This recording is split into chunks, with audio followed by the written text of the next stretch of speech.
उत्तर प्रदेश यानी कि पश्चिमी उत्तर प्रदेश की स्याना विधानसभा सीट पर कांग्रेस उम्मीदवार है पूनम पंडित। किसान नेता हैं, युवा नेता हैं, लड़की हूं, लड़ सकती हूं, बहुत कुछ है। लेकिन इस बार की लड़ाई में अलग क्या है पूनम? इस बार की लड़ाई में अलग यू है, जो सियाना विधानसभा के विधायक है 1375 करोड़ रुपए का सिस्टम बतावे कि मैंने सियाना विधानसभा में लगाया और गांव हम थाने में अभी रोड नीचे की दिखा लो, पूरे गांव की दिखा लो, नाली दिखा लो। सियाना विधानसभा की जब हम पूरी की बात करेंगे, शिक्षा का क्या बेड़ा गर्क रखा वो दिखा लो, अस्पताल दिखा लो। कोई भी एक भी कोरोना काल में एक भी अस्पताल में कोई भी इलाज नहीं हुआ कोरोना काल में। ठीक, तो आप ये शिक्षा जो है, जब हम पढ़ेगा इंडिया तभी तो आगे बढ़ेगा इंडिया, या सिर्फ बोलने के लिए, है ना। दूसरी बात, इनका जो है आर्मी में भर्ती वाले हमारे भाई जो है वो तैयारी कर रहे हैं, रेलवे की तैयारी कर रहे हैं, लेकिन वो पूरी क्यों नहीं करवा रहे? क्यों नहीं करवा रहे? महिला मजदूर किसान बहुत ज्यादा है इधर, उनके लिए क्या सुविधा है? क्या किया किसान नेता तो आप खुद भी हैं। अब जो किसान आंदोलन हट गया है, सस्पेंड हो गया है, उसको आगे कैसे बढ़ाएंगे कि उसी आधार पर यही चुनाव भी लड़ जाएंगे? देखिए, किसान आंदोलन किसने कहीं सस्पेंड होगा? सस्पेंड नहीं हुआ। किसानों की तो लड़ाई, जब तक किसान जीवित है तब तक आंदोलन सही करता रहा वो है जी, करता नहीं करता आंदोलन। किसानों का आंदोलन कभी खत्म नहीं होता। किसान वो है जो जिंदगी भर आंदोलन करता है, जब तक पैदा होता धरती पे तब तक होता है। और ये नेता एसी में मौज मार है जी। कितनी बार आए तुम्हारे यहाँ विधायक? बताओ कितनी बार आए हैं? झांक नहीं रहे और अब टीवी पे बैठ कर वोट की अपील कर रहे हैं, माफी मांग रहे हैं। और जब पुराने विधायक हैं उन्हें भी देख लिया जनता ने बना करके, हैं वे भी अब वोट मांग रहे। पुराने जमाने में उन्होंने ऐसा क्या ना करा जो छूट गया, जो अब करेंगे। सबको पता पुराने विधायक ने भी कुछ नहीं करा है, सबको पता भारतीय जनता पार्टी के विधायक ने कुछ नहीं करा। जनता इस बार पूनम को क्यों चुने? देखिए, आप इस सीट पे हैं, आप जब दिल्ली में आंदोलन हुआ था, आप ये देखिए कि क्या किसने सहयोग करा इस कैंडिडेट इतने सारे सियाना विधानसभा पे। किसानों के आंदोलन में किस कैंडिडेट ने जाकर के वहां सपोर्ट करा? रात के अंधेरे में बेटी को जला दिया, पेट्रोल छिड़क के, मुंह तक नहीं देखने दिया। किसने यहाँ से सपोर्ट करा? और जब दिल्ली में बैठ करके महिलाएं आंदोलन कर रही थी, कौन सा कैंडिडेट यहाँ से गया? दूसरी बात, सभी को पता किसान आंदोलन में मुझे इतना सम्मान मिला। सभी को पता नई राजनीति की जरूरत है और हम आवाज उठाने वाले लोग हैं और हम काम करवाएंगे।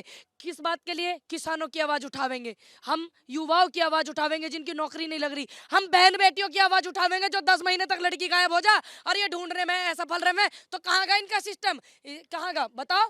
पूनम, बीजेपी आरोप लगाती है कि 70 साल कांग्रेस थी सत्ता में। बिल्कुल मेन तो, पॉइंट पे आ गया बाप। तो ये जो 70 साल का आरोप है, ये क्या है? इसका क्या कारण है कि हर बार एक ही बात कही जाती है? देखिए, 70 साल से कांग्रेस ने क्या दिया मैं गिनवा दूं, और इन्होंने क्या खा लिया इन 7 सालों में मैं वो भी गिनवा दूंगी आपके एबीपी के माध्यम से।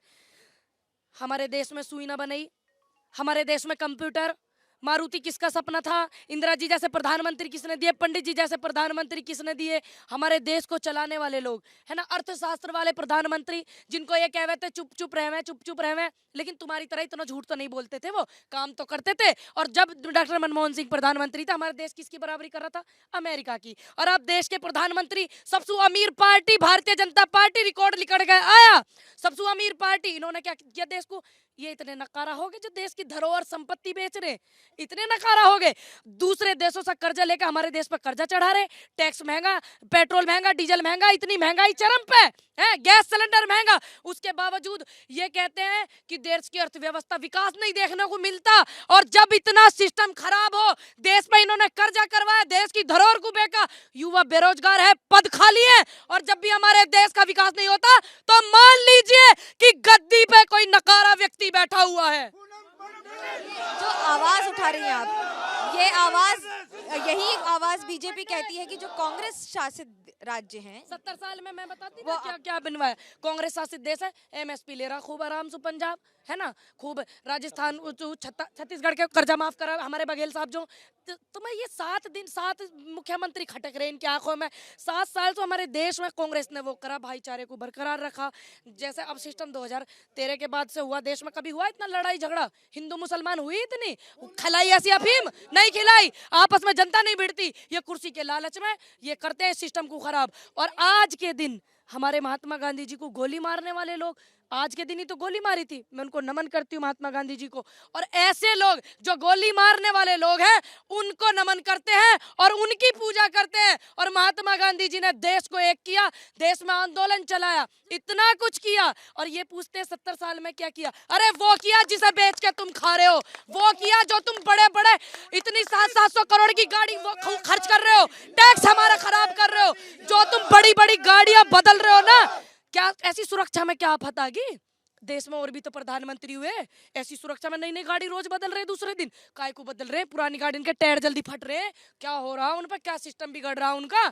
या देश का जितना भी टैक्स है, इन जवानों की नौकरियों का इनका पैसा जो सारा अपने उसमें लगा। हम मानते हैं सुरक्षा पर ध्यान रखो, लेकिन इतना सिस्टम होने के बावजूद भी इतनी गाड़ियां बदलना और विदेशी इतने दौरे करना, विदेश में इतना पैसा खराब करना, जा जा करके लाखों करोड़ों रुपए, 700 800 करोड़ रुपए। और ये पूछा हमसे कि कांग्रेस ने क्या करा? रहे वो जो जमा पूंजी वो करा जिसे तुम खा रहे हो, 6 कटोरों की मलाई चाट रहे हैं सारे के सारे। ये बताइए कि समाजवादी पार्टी कहती है कि लड़ाई सिर्फ समाजवादी पार्टी और बीजेपी के बीच में है, कांग्रेस कहाँ है अच्छा, इसमें? अब बात सुनिए, ये लड़ाई किसके बीच में बता देते हैं ना, ये भारतीय जनता पार्टी।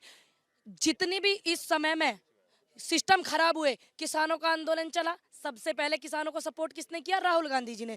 हाथरस में बलात्कार हुआ, रात के अंधेरे में बेटी को जला दिया, कौन बेटी वहां गई गले लगाने के लिए? प्रियंका गांधी। उस दौरान चुनाव नहीं थे, वो उनको मजबूती देने के लिए, उनकी हिम्मत बढ़ाने के लिए उन्नाव में हुआ। और अब 40% की जो भागीदारी दी है, उन माओ को भी उसमें शामिल किया है जिनकी बेटियों के बलात्कार हो गए। जो आशा अपनी लड़ाई लड़ रही है, हमारी आशा बहू है जिन्हें कहते हैं गाँव में, वे अपनी लड़ाई लड़ रही। और ये इनके जमाने में, एक बात बताइए, अभी लखीमपुर में जो साड़ी का चीरहरण हुआ, इन्हीं की पार्टी की नेता थी, क्या दिन धरने पे बैठे अखिलेश जी? बैठे। प्रियंका गांधी उनसे मिलने भी गई, बेशक वो विपक्ष पार्टी की है। हमारी विचारधारा ये है, हमारी नजरों में वो बेटी है, बेशक विपक्ष पार्टी की, लेकिन वो हमारी नजरों में बेटी है। क्या दिन धरने पे अखिलेश यादव जी बैठे? ये पूछ करके उनसे हमें भी बताइयो, हम आपका चैनल बहुत देखते हैं, धन्यवाद करते हैं। दूसरी बात, लड़ाई कहते हैं कि उनके बीच की। अभी ये दिल्ली में इतना आंदोलन चला था, कै बार अखिलेश जी घूमे? कै बार अखिलेश जी ने लंगर लगवाए किसानों के लिए? कै बार उन्होंने सपोर्ट करवाया किसानों के लिए? कै बार लखीमपुर में अभी नरसंहार हुआ था, गाड़ी रौंदते हुए चली गई थी, क्या अखिलेश यादव जी वहां पहुंचे? नहीं पहुंचे। क्यों नहीं पहुंचे? तो कैसे कह सकते हो आप कि ये उनके बीच की, ये जवान किसान तमाम बेटियां और वर्सेस भारतीय जनता पार्टी के बीच की लड़ाई है? ये नहीं कि आप एक कॉल दे दो, जी मैं आंदोलन करने जा रहा हूँ और उनके से मिलने जा रहा हूँ, और बाहर पुलिस तुम्हें घेर ले बार बैठ जाओ, है ना, रोकने का आरोप लगा दो। जाओ, बाइकों से गए हमारे नेता, हम खुद गए बाइकों से। भाई, एक लाइन में पूनम पंडित प्रत्याशी अपनी विधानसभा के लोगों को क्या कहेंगी?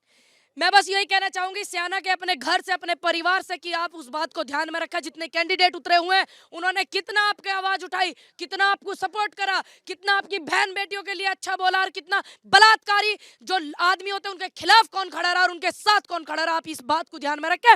और यहाँ सियाना विधानसभा पे कितना विकास हुआ, पुराने विधायक ने कितना विकास करवाया, नए विधायक ने कितना करवाया, जो जाना दुर्लभ हो रहा है ना, ये सारी बातें आप ध्यान में रखें। अभी 3-4 दिन पहले ही जवानों पे हमारे लड़के जो रेलवे के लिए जा रहे थे, उनकी कमर भी नीली तक हो रही है। कौन से इनमें सुपदसु अपने टिकट के पदसु कौन से इस्तीफा दे के गए? पुराने जमाने में इतना सिस्टम खराब हुआ, और अब भी कौन से विधायक ने बोला कि जवानों पे डंडे बजा रहे हैं, हमारे युवाओं पे बजा रहे हैं? कौन कैंडिडेट बोल रहे सियाना विधानसभा पे? कौन आवाज उठा रहा? हम कह रहे चीख चीख के चिल्ला करके हमारे भाइयों पे लट बजाए, हमारे किसानों पे डंडे बजाए, नरसंहार कराया, बेटियों का बलात्कार हुआ, कोई नहीं बोला। हम कहते चिल्ला करके, यह बात में कोई फांसी थोड़ी लग रही सच बोलने में? सच बोलने की फांसी नहीं है, लेकिन जनता की अदालत में जाकर उनसे सवाल और उनके जवाब देना बड़ी बात होगी।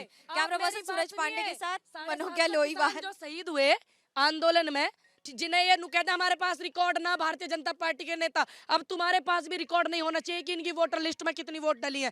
ध्यान रखना, इनकी वोटर लिस्ट खाली रहनी चाहिए, जो रिकॉर्ड ही ना रहे। दूसरी बात, 750 किसान शहीद हुए, हम आवाज उठा रहे हैं आज भी कि उन्हें शहीदी का दर्जा मिले। हम आज भी आवाज उठा रहे हैं कि उनको सम्मान दिया जाए, उनके बच्चों को पढ़ाई लिखाई कराई जाए, उनकी आर्थिक मदद करी जाए। कौन से कैंडिडेट से आना विधानसभा से आवाज उठा रहे हैं? भाई, आवाज उठा रही है पूनम, हमेशा अपने अंदाज में और अपने ही स्टाइल में। कैमरा पर्सन सूरज पांडे के साथ मनोज्ञा लोईवाल, एबीपी न्यूज़।